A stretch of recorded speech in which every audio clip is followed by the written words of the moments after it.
ભરૂચની શ્રી નર્મદા સંસ્કૃત વેદ પાઠશાળા ખાતે શિવ મહોત્સવ પ્રસંગે 1.25 લાખ પાર્થિવેશ્વર શિવલિંગનું નિર્માણ કરવામાં આવ્યું.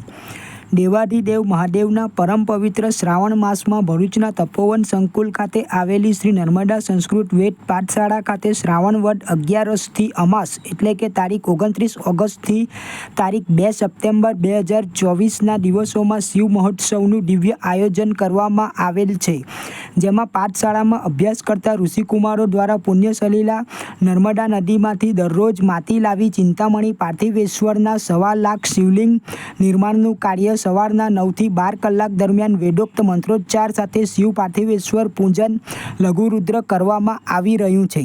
આ સાથે આ શિવ મહોત્સવના દિવસો દરમિયાન તારીખ 29 થી તારીખ 31 ઓગસ્ટ 2024 સુધી પરમ પ્રમાણ દર્શન પારધી વલસાડના પૂજ્ય સ્વામી નિજાનંદ સરસ્વતીજી દ્વારા શિવ મહિમ્ન સ્તોત્ર જ્ઞાન યજ્ઞનો લાભ સાંજના 6 થી 7:30 કલાક દરમિયાન આપી રહ્યા છે. તારીખ 1 અને 2 સપ્ટેમ્બર 2024ના રોજ પૂજ્ય સ્વામીની શ્રદ્ધાનંદ સરસ્વતીજી દ્વારા શિવ આરાધના જ્ઞાન યજ્ઞનું આયોજન સાંજના 6 થી 7:30 કલાક દરમિયાન કરવામાં આવ્યું છે.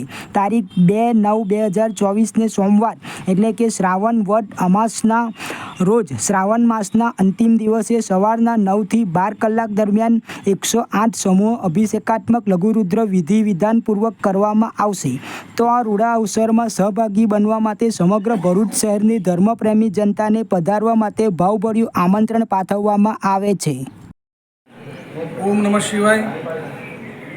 નર્મદે હર.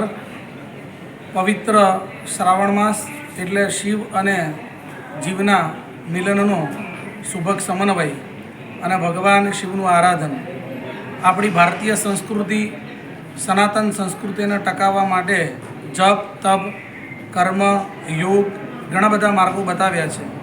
પણ આ શ્રાવણ માસ એટલે ભગવાન શિવના આરાધનનો મહિનો છે અને એ શિવના આરાધન માટે નર્મદા સંસ્કૃત વેદ પાઠશાળા તપોવન સંકુલ અંતર્ગત 1.25 લાખ શિવ પાર્થિવેશ્વરનું નિર્માણ કરી રહ્યા છે.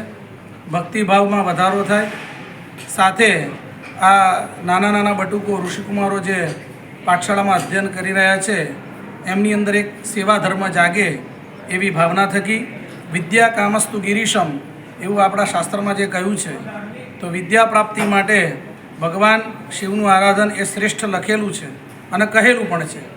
સાથે પરમ પૂજ્ય પરમ પ્રમાણ દર્શનના સ્વામીજી શ્રી નિજાનંદજી સુંદર મજાના જ્ઞાન યજ્ઞના માધ્યમથી બાળકોને શિવ મહિમ્ન સ્તોત્ર સમજાવી રહ્યા છે અને એનું જ્ઞાન પણ ઋષિકુમારો પ્રાપ્ત કરી રહ્યા છે. તવકી મનોવૃત્તિર ન ફલતી, જે શિવ મહિમ્ન સ્તોત્રમાં કહ્યું, શું ભગવાનની સેવા ફળતી નથી? અર્થાત ફળે જ છે. તો આપણો સેવા ધર્મ દ્રઢ થાય અને ઋષિકુમારોમાં જ્ઞાનની અભિવૃદ્ધિ થાય, સાથે સમસ્ત વિશ્વનું પણ કલ્યાણ થાય અને વિશ્વ પટલ ઉપર ભારત દેશ છે એ સંસ્કૃત અને સંસ્કૃતિના માધ્યમથી વધારે સમૃદ્ધ અને પ્રસિદ્ધ બને એવી સદભાવના આ તપોવન સંકુલ અંતર્ગત જે ઋષિકુમારો નર્મદા સંસ્કૃત વેદ પાઠશાળામાં વેદાભ્યાસ કરી રહ્યા છે એમની ભાવના છે અને એ ભાવનાથી સમાજને પણ સુંદર મજાનું જ્ઞાન મળે અને ઉપદેશાત્મક એક જે સ્ત્રોત છે, પ્રવાહ છે જ્ઞાનનો, એ પણ પ્રાપ્ત થાય એવી ભાવના સાથે હર હર મહાદેવ. હરિઓમ. નમો નમઃ.